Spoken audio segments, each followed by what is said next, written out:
اب رہی سنن ابی داؤد کی حدیث جو میں نے آپ کے سامنے شروع میں ذکر کی تھا، سمع احدکم النداء والی، تو اس کا کیا جواب ہے؟ اس سے جو مغالطہ دیا جا رہا ہے تو اس کا کیا جواب بنے گا؟ میں نے آپ کو پہلے اصول اسی لیے بتایا، دیکھیں کہ اصل مذہب اور ہماری دلیل کیا ہے اس کو سمجھنا زیادہ ضروری ہے، تو مغالطہ سمجھنا آپ کے لیے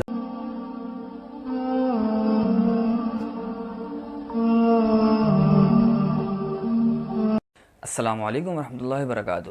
سنن ابی داؤد کی ایک حدیث ہے، اس کے الفاظ اور اس کا ترجمہ میں آپ کے سامنے ذکر کرتا ہوں، پھر اس سے متعلق کیا غلط فہمی اور کیا مغالطہ عوام کو دینے کی کوشش کی جا رہی ہے، اس کا ذکر اور اس کی وضاحت حدیث کی اس کے بعد آپ کے سامنے ذکر کروں گا۔ الفاظ ملاحظہ ہوں، دیکھیں ابو داؤد کی حدیث ہے، عن ابی ہریرہ رضی اللہ تعالی عنہ قال قال رسول اللہ صلی اللہ علیہ وسلم اذا سمع احدکم النداء والاناء على يده فلا يضعه حتى يقضي حاجته منه۔ حضرت ابو ہریرہ رضی اللہ تعالیٰ عنہ روایت کرتے ہیں کہ رسول اللہ عز و جل صلی اللہ تعالیٰ علیہ وسلم نے ارشاد فرمایا، جب تم میں سے کوئی ندا سنے اور برتن اس کے ہاتھ میں ہو تو جب تک اس سے اپنی حاجت نہ پوری کرے اسے نہ رکھے۔ سنن ابی داؤد باب ما جاء فی الرجل یسمع النداء والاناء علی یدہ، جلد 2 صفحہ 304۔ دیکھیں ناظرین کرام، یہ سنن ابی داؤد کی صحیح حدیث ہے، اس کے جو الفاظ سے اور ترجمہ تھا میں نے آپ کے سامنے ذکر کر دیا۔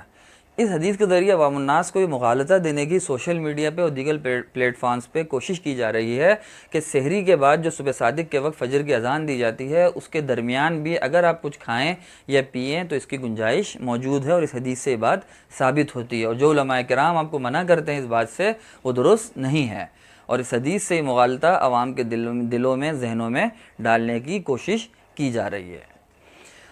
تو دیکھیں ناظرین کرام، ہم سمجھنے کی کوشش کریں گے کہ اس حدیث کا کیا جواب ہے اور یہ اصول کہاں سے مستنبط کیا گیا ہے کہ صبح صادق کے بعد کھانا جائز نہیں ہے، کیوں علماء کرام اس پہ اتنا زور دے کے عوام کو منع کرتے ہیں۔ سحری سے متعلق ناظرین کرام ہم نے ایک مستقل ویڈیو بھی سحری کے مسائل سے متعلق اور ایک صرف اس عنوان سے متعلق بھی ایک ویڈیو خاص ہم نے بنائی تھی کہ صبح صادق کے بعد جو اذان دی جاتی ہے اس تک کھانا جائز نہیں ہے۔ وہ اذان اس بات کی علامت ہوتی ہے کہ صبح صادق ہو گئی ہے، وہ تو صبح صادق ہونے کے بعد دی جاتی ہے، اس سے پہلے اس کو دینا ہی جائز نہیں اس اذان کا، لہذا اس اذان تک کھانا کہاں سے جائز ہوگا؟ آپ کے پاس نقشہ سحر و افطار موجود ہوتا ہے یا کچھ سائرن وغیرہ اس سے پہلے بجائے جاتے ہیں عموماً مساجد میں، یا کوئی بھی ذریعہ ایسا ہوتا ہے، اس سے آپ 1 آدھ منٹ پہلے چھوڑ دیں۔ اذان تک یا اذان کے دوران کھانا کہیں سے بھی جائز نہیں ہے، یہ ہم نے وہاں بھی بیان کیا تھا، وہاں بھی دیکھ سکتے ہیں۔ یہاں اس حدیث سے متعلق جو ابو داؤد کی حدیث ہے جو میں نے آپ کے سامنے ذکر کی اور اس سے جو مغالطہ دینے کی کوشش کی جا رہی ہے، کوشش کریں گے آسان الفاظ میں، مختصر الفاظ میں آپ کے سامنے بیان کر دیا جائے۔ تو دیکھیں سب سے پہلے وہ اصول سمجھنا ضروری ہے کہ اصول کہاں سے اخذ کیا گیا ہے، یہ اصول کہاں سے لیا گیا ہے کہ اس کی بنا پہ اتنا زور دے کر اتنی وضاحت کے ساتھ عوام کو منع کیا جاتا ہے صبح صادق کے بعد کھانے سے۔ تو دیکھیں قرآن کریم میں سورہ بقرہ کی آیت نمبر 187 دوسرے پارے میں موجود ہے، جس میں اللہ تبارک و تعالیٰ کا ارشاد ہے وَكُلُوا وَاشْرَبُوا حَتَّى يَتَبَيَّنَ لَكُمُ الْخَيْطُ الْأَبْيَضُ مِنَ الْخَيْطِ الْأَسْوَدِ مِنَ الْفَجْرِ، کھاؤ اور پیو یہاں تک کہ سفید ڈورا کالے ڈورے سے تم پہ ظاہر ہو جائے، من الفجر صبح کا۔ تو یہ جو قرآن کریم کی آیت ہے، سفید دھاگا کالے دھاگے سے، سفید ڈوری کالی ڈوری سے ظاہر ہو جائے،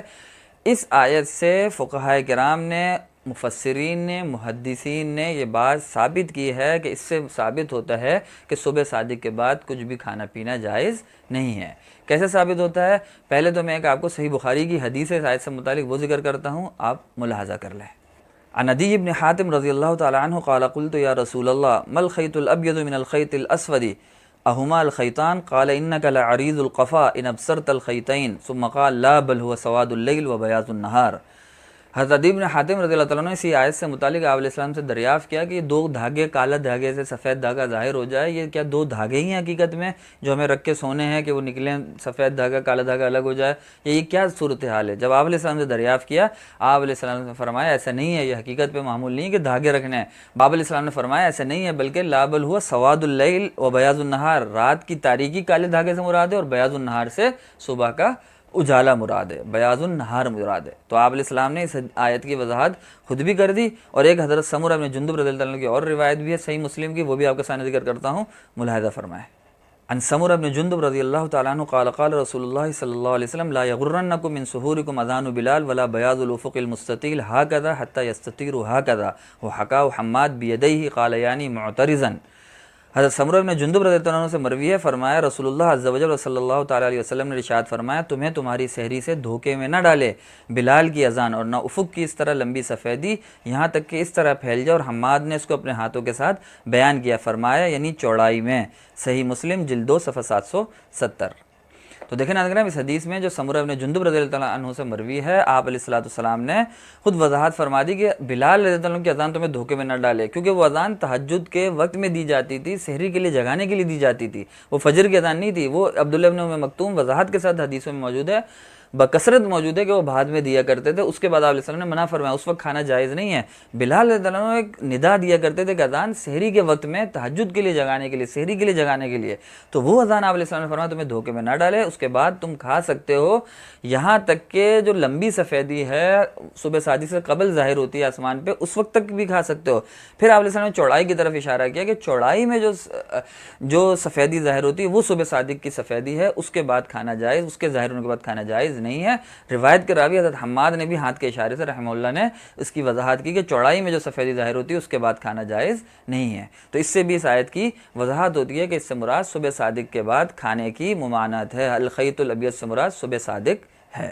یہ 2 حدیثیں ہو گئیں۔ اس کے بعد میں حضرت عبداللہ بن عباس رضی اللہ عنہما جو امام المفسرین ہیں، جو قرآن کریم کو میرے آپ سے ہی زیادہ نہیں سمجھتے تھے بلکہ بکثرت صحابہ کرام میں بھی قرآن کریم کو جو سمجھنے والے چند صحابہ کرام تھے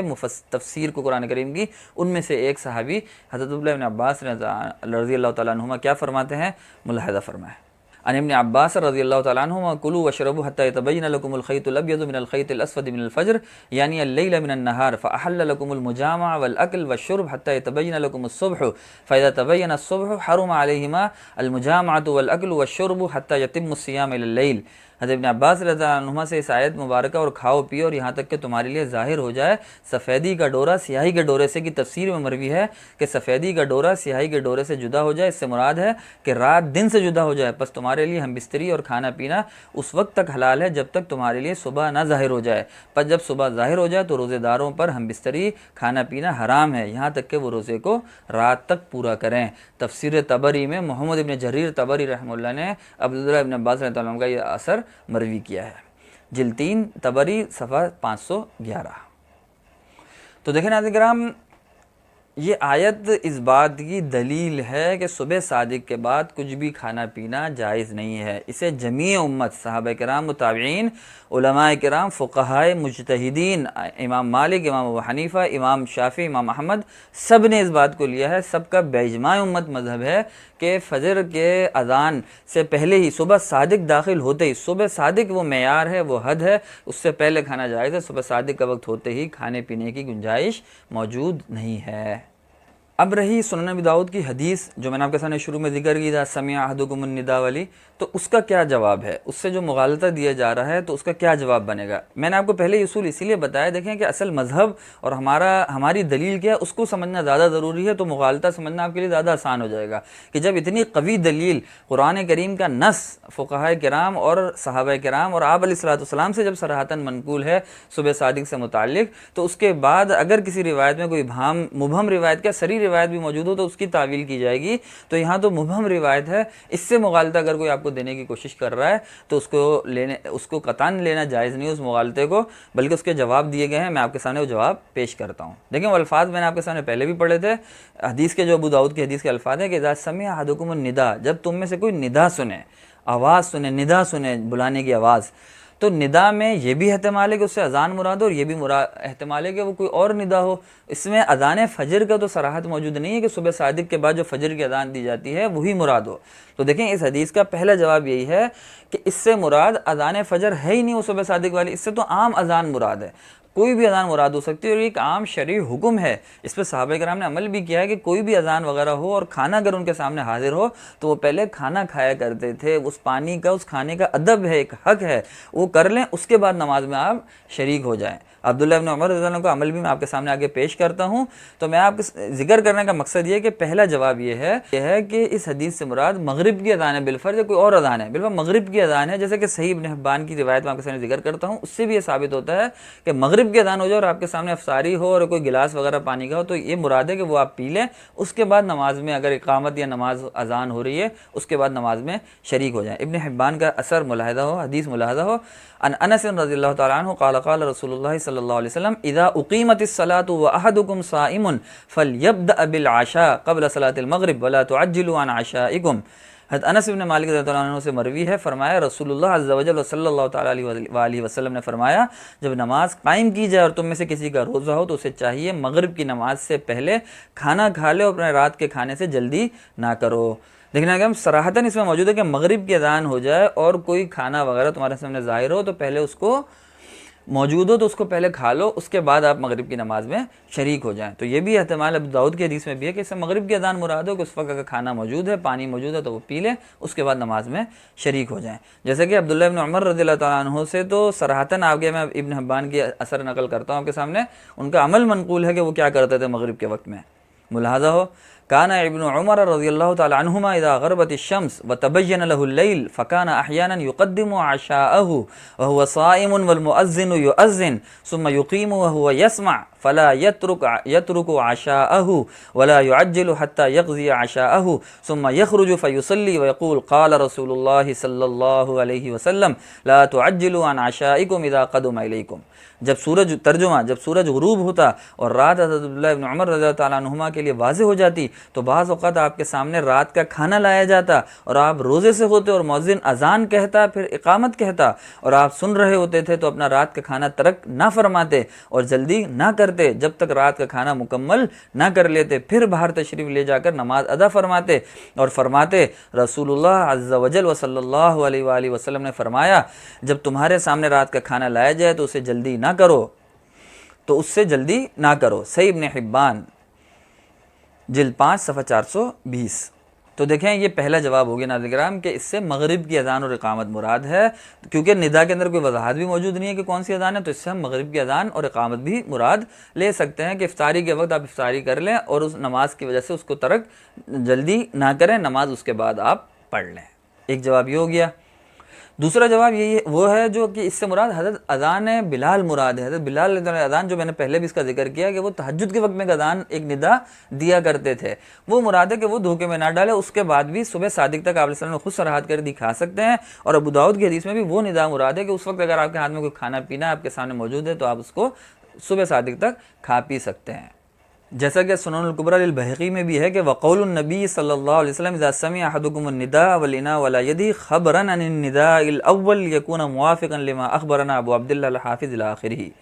یعنی آپ علیہ الصلوۃ والسلام کی ابو داؤد کی جو حدیث ہے سمع احدکم النداء، اس سے مراد نداء اول بلال رضی اللہ عنہ اذان ہے جو تہجد کے وقت میں دی جاتی تھی، تاکہ یہ موافق ہو جائے بقیہ جو آثار وغیرہ ہیں اس کے احادیث وغیرہ کے کہ اس کے اندر جس میں صبح صادق کے بعد کھانے کی ممانعت ذکر ہے۔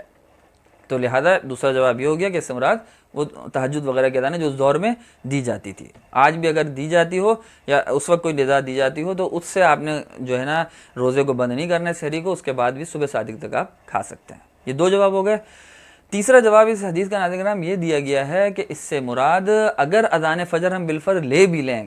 ابو داؤد کی حدیث سے اذان فجر وہی صبح صادق والی لے لیں، تو پھر اس کا مطلب یہ ہے کہ اگر آپ کو یہ یقین ہو کہ اذان غلط دی جا رہی ہے، وقت سے پہلے دی جا رہی ہے، آپ کے پاس نقشہ سحر و افطار موجود ہے یا آپ کے پاس دیگر کوئی ذرائع موجود ہے جس سے آپ کو صراحتاً یقیناً معلوم ہے کہ یہ اذان غلط دی جا رہی ہے، تب آپ اس وقت تک کھا سکتے ہیں جب تک آپ کو یقین ہو جائے صبح صادق ہونے کا اور اذان غلط ہو، اور بسا اوقات ایسا ہو جاتا ہے تو ایسا کوئی صورتحال ہو تو آپ کھا سکتے ہیں، لیکن اگر آپ کو شک ہو یا آپ کو یہ یقین ہو کہ اذان صحیح ہو رہی ہے تو پھر کھانے کی قطعاً گنجائش موجود نہیں ہے۔ جیسا کہ مرقات المفاتیح میں ابن الملک رحمہ اللہ کے حوالے سے ملا علی قاری رحمہ اللہ نے بھی یہ بات ذکر کی ہے کہ وَهَذَا إِذَا عَلِمَ وَظَنَّ عَدَمَ الطُّلُوعِ وَقَالَ ابن الملک هَذَا إِذَا لَمْ يَعْلَمْ طُلُوعَ الصُّبْحِ أَمَّا إِذَا عَلِمَ أَنَّهُ قَدْ طَلَعَ شَكَّ فِيهِ فَلَا۔ یعنی یہ اس صورت میں جب کہ سحری کرنے والوں کو معلوم ہو یا ظن غالب ہو کہ ابھی صبح صادق طلوع نہیں ہوئی، اور ابن ملک نے فرمایا یہ اس صورت میں ہے جب کہ اسے صبح صادق کے طلوع کا علم نہ ہو، بہرحال جب اسے طلوع کا علم ہو جائے یا اس میں شک ہو تو اس صورت میں کھانا جاری رکھنے کی اجازت نہیں ہے۔ مرقات المفاتیح جلد 4 صفحہ 1384۔ دیگر شرح نے بھی اس بات کا ذکر کیا ہے کہ تیسرا جواب یہ ہے کہ صبح صادق کے یعنی صبح صادق سے قبل یقین ہو جائے آپ کو اذان ہونے کا اگر، تو یہ مراد ہے ابو داؤد کی حدیث میں، تب آپ کھا سکتے ہیں، ورنہ اگر وہ اذان وقت میں دی جا رہی ہے تو وقت میں دی جانے کا مطلب یہی ہے کہ سحری کا وقت اس سے پہلے ختم ہو چکا ہے، اس اذان کے دوران کچھ کھانے کی گنجائش نہیں ہے۔ تو یہ ہو گیا ناظرین کرام وہ تینوں جواب جو میں نے آپ کو اس حدیث کے بیان کر دیے، جو زیادہ بہتر ہے کہ اس حدیث کو اسی پہ محمول کیا جائے کہ اس سے کوئی بھی اذان مراد ہے، مطلب مغرب وغیرہ کی اذان مراد ہے کہ اس وقت کھانا حاضر ہو جائے، تو صحابہ کرام کا عمل بھی آپ کے سامنے میں نے پیش کیا کہ وہ پہلے کھانا کھاتے تھے، اس کے بعد نماز میں شریک ہوتے تھے۔ دوسرا جواب یہ ہے کہ اس سے کوئی تہجد کے وقت میں اگر جو حضرت بلال رضی اللہ عنہ اذان دیتے تھے یا کوئی اور ندا وغیرہ ہو، وہ مراد ہے کہ صبح صادق سے قبل یعنی آپ کھا سکتے ہیں، اس اذان یا اس ندا سے آپ نے گھبرانا یا آپ نے روزے سحری کو بند کرنا نہیں ہے۔ اور تیسرا جواب یہی ہے اس کا کہ اس سے مراد اگر اذان فجر بھی ہو تو پھر یہ مراد ہے کہ یقین ہو کہ وہ وقت سے پہلے دی جا رہی ہے۔ یہ تینوں جوابوں پہ ان تعویلات پہ یا ان توجیحات پہ اس کو محمول کرنا اس حدیث کو اس لیے بھی ضروری ہے کیونکہ ہم نے بتایا کہ صریح نص جب موجود ہے، صریح جب امت کا اجماع موجود ہے، تو اس کے مقابلے میں نے بتایا اگر صریح حدیث بھی ہوتی تو اس کی تعویل کی جاتی، تو یہ تو حدیث ویسے ہی مبہم ہے۔ اس حدیث میں ندا کا لفظ ہے جس میں کوئی صراحت نہیں ہے، تو جب وہ اصول قرآن کریم کا نص اور وہ تواتر طبقہ اور تواتر عملی موجود ہے، صبح صادق کے بعد کچھ کھانا جائز نہیں ہے، تو اس کے مقابلے میں اس مبہم حدیث سے عوام کو مغالطہ ڈالنا انتہائی خطرے کی بات ہے۔ عوام میں مغالطہ پیدا کرنا یا عوام کے روزوں کو خراب کرنا، کہیں سے بھی اس کی گنجائش موجود نہیں ہے۔ ہمیں خود بھی چاہیے کہ ہم اس کا اہتمام کریں، اس بات کو سمجھیں کہ صبح صادق سے قبل جب شریعت نے ہم کو گنجائش دی تو اس وقت کھائیں، 1-2 منٹ 3 منٹ آگے کھانے سے کون سا ہمارا روزے میں اتنا فرق آ جائے گا کہ ہم اپنے روزے کو خطرے میں ڈالیں۔ احتیاط بھی اسی میں ہے اور یہی بہتر ہے، یہی جمہور کا مذہب ہے کہ صبح صادق سے قبل اپنی سحری کو ختم کر لیں۔ باقی یہ کہ اس روایت کے جو جوابات تھے وہ بھی میں آپ کے سامنے پیش کر دیے۔ امید ہے آپ کو ویڈیو پسند آئے گی اور آپ کے لیے مسئلہ حل ہو جائے گا۔ اپنا خیال رکھیے گا، اللہ تعالی ہم سب کا حامی و ناصر ہو۔ السلام علیکم ورحمۃ اللہ وبرکاتہ۔